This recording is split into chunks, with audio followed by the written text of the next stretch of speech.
Hi, I'm Professor Alastair Pearce from Working with Creatives, the organisation that helps you work happily and effectively with your creative colleagues.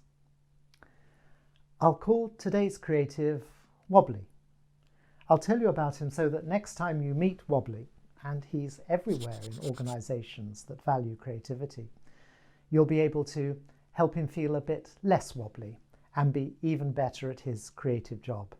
And all this without becoming his amateur psychotherapist. Why is Wobbly wobbly? Why are so many creative people wobbly? There are lots of reasons. Here are just two. Because they can't believe their luck will hold, and number two, because every day they have to prove themselves from scratch. Well, if you doubted you'd still have a job tomorrow or knew that your professional reputation was always being judged, I reckon you'd be a bit wobbly too. This is the everyday world for Wobbly. I'll explain. Wobbly loves creating things. New ideas, new products, new services, new procedures, new beauty, new anything. He loves it. And he gets paid for doing what he loves. Surely this can't go on. How can I stay so lucky? What if my luck changes? What will I do? I need a job. So that's the first reason he wobbles. He can't believe his luck. And that's because he doesn't think management has the ability to recognize his creativity. So how can he be confident in holding on to his job if those with the power to decide his future don't have the vision to appreciate his work and its value to the company?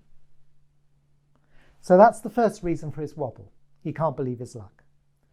But you notice that that was tied up with his negative view of management. And it's that issue that leads on to the second reason for his wobbliness, the one about having to start from scratch every morning. How come? Well, creative employees often mistrust management, the suits, as they sometimes call them. Managers are seen as commercially focused and insensitive to the inventive skills of their creatives. This view is so ingrained that a creative colleague being congratulated by management is sometimes seen by other creatives as having sold out to the enemy. A very wobbling prospect indeed.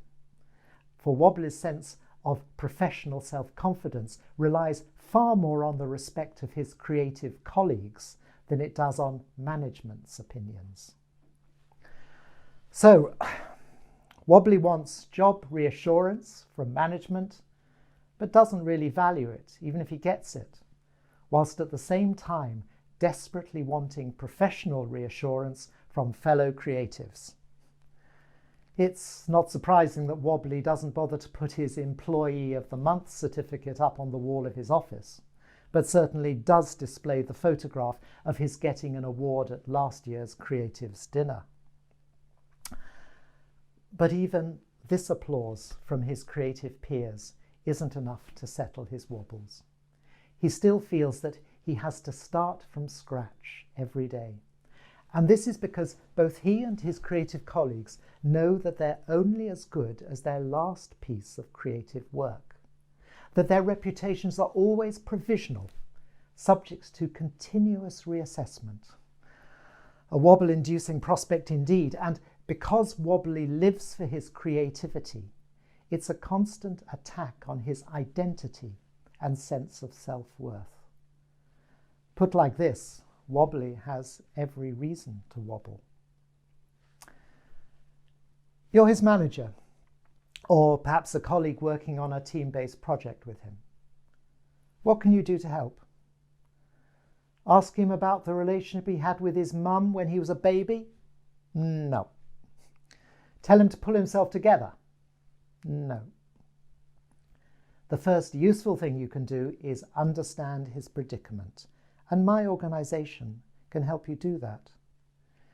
So, if you work with Wobbly, come along to the Working with Creatives website at workingwithcreatives.co.uk to see how we can make your task easier. Oh yes, P.S. Just one other thing. Wobbly has a sister called Artiste. There's a video about her.